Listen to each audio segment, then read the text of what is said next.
All right, let's continue looking at this problem and how we can model logic within Excel. So the next thing is, let's say that there is a minimum projects requirement. Let's say they want to make sure they're diversified to protect themselves, so they want a minimum of 4 projects. So we're going to add that constraint in. We're going to go equals sum and just add up all the projects that we have.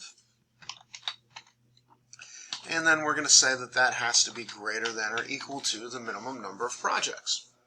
Okay, so we just go back into Solver. This one's easy. We're going to add another constraint. We're going to say that this has to be greater than or equal to this. So B19, okay. Just check that. Number of projects has to be greater than or equal to minimum number of projects, and we go solve.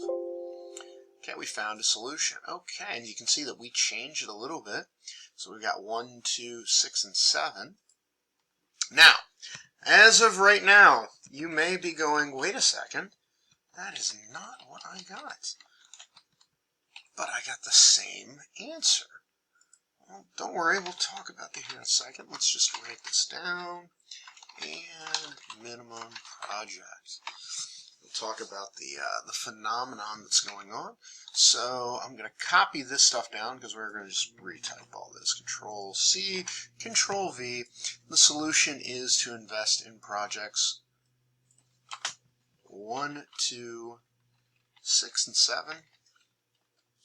We're going to have the total cost.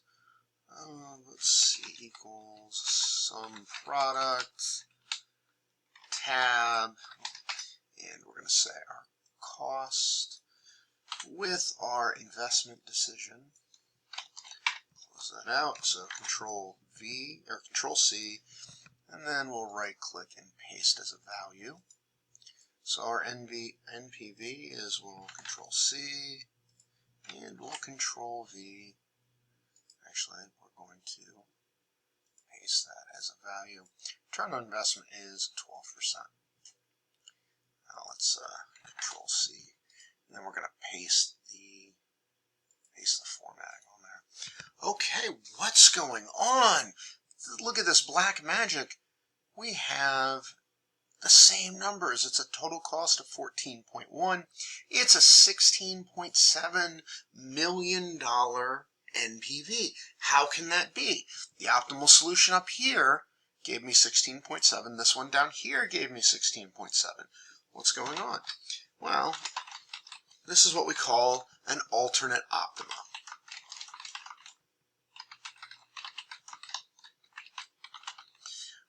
What does an alternate optima mean? Well, we have multiple solutions with the same objective value. None of these are wrong, but this does happen. Typically, if you do, if there's an alternate optima, if you're doing the problem on a PC, you have a friend doing it on a Mac, you might sometimes find that you have different decision variables, but you do have the same final solution. Because not everything's just going to have one solution to it. They're going to have multiple optimal solutions. Okay, so now let's talk about modeling logic. So let's say that there's something going on and we cannot invest in both projects 2 and 6. They're mutually exclusive. It could be that maybe they're from 2 competing companies that you can only do business one and not the 2 of them together because of, I don't know, non-compete agreements or whatnot. But for some reason you can't invest in the 2 projects. So how do we take care of that? So in this case, we're going to use these binary variables and start to create logic, kind of logic gates within our problem. So I know that they're only going to be 1s and 0s because they're binary. So if I look at that and say x2, so that would be the decision variable for number 2. And then if I add to that x6, which are our 2 projects, well, if I can only invest in one, and I know those are going to be 1 zeros, I can only have a 1 in one of those 2 spots. If I have a 1 in both of them, that ends up being 2, but I don't want that. So if I say this is all equal to 1, That kind of gets us close, but what that'll do is that'll force us to have one of the two projects. Because if x2 plus x6 has to equal 1, that means it's forcing either 2 or 6 to be there. So what I want to do is we'll put in, it has to be less than or equal to 1. So why do I use less than or equal to 1? Well, that way that allows both of them to be 0. So you can either invest in project 6 and not 2, you can invest in 2 and not 6, or you can invest in neither. And so basically this is the equation that we're going to write. So we're going to say our maximum has to be 1, and then we are going to sum. Now you don't have to write sum, we can just say x2 plus x6. So right now that's 2, but that's going to have to be less than or equal to 1. And so we jump back into our solver, and we're going to add that logic to our constraints here. So we're going to say add whatever this is has to be less than or equal to whatever that is, and then say OK. And so we come in. No, we didn't name these cells. We could have, but we're just going to leave those in there. I am going to hit solve, and OK. So now I've rerun my equations. I've only invested in 2, but notice, once again, we are at 16.7. So we have another optimal solution, another alternate optima. Okay, so now let's say that if we're going to invest in project 7, we have to invest in project 1. So maybe project 7 is a continuation of 1, so you've got both of those together. So how do we handle that? So once again, here we're modeling logic. We have 1s and 0s to model our logic. So since 7 can only happen if 1 is chosen, then we can say something like this. So our variable for x7 has to be less than or equal to x1. So why less than or equal to and not just equal to? Because once again, we want to get in the same situation where we can not choose things. So if I have x7 is equal to x1, that forces Excel to go, oh, we've invested in 1, we're going to have to invest in 7. Having it less than, that allows 2 options for 7.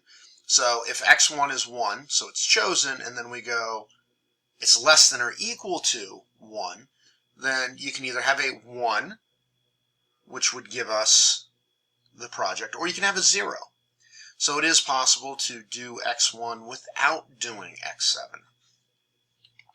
And this is where some of the thought comes into actually kind of thinking through what's going to happen when certain variables pop up. And this is what's great about using binary variables to your logic, because it makes it very simple. Simple in a very loose term, because you know everything's going to just be 1s and 0s. And so for this one, we just sit here and we go, okay, well, equals x7 here. We will go equals x1 here. And so that will tell us that I have to be less than or equal to that 1. So if project 1 doesn't happen, then you're stuck with a 0 for project 7. If project 1 happens, then you can either invest in project 7 or not invest in it. So let's go and let's add that 1 in there.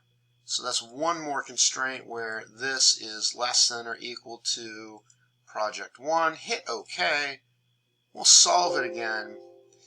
And there we go. We finally put enough constraints on top of things that we get bumped off our optimal solution.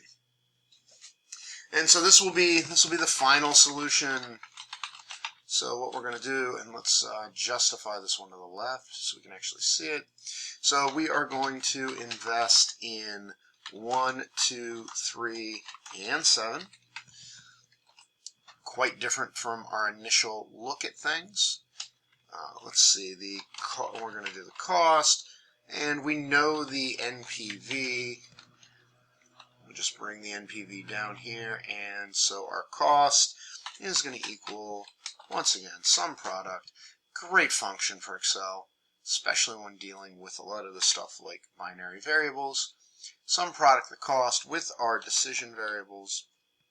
And then let's just grab this here, Control C, and paste just the formatting. So we're going to get a return of net positive value of $15.5 million off a cost of $13.9 million by investing in 1, 2, 3, and 7. That's our $15 million budget, minimum of 4 projects. 2 and 6 are mutually exclusive, and we need 1 if we're going to do 7.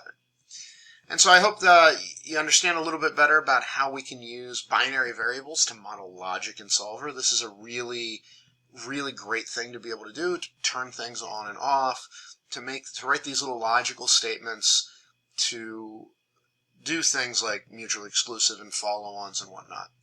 If you have any questions, please let me know. Otherwise, I will talk to you in the next video.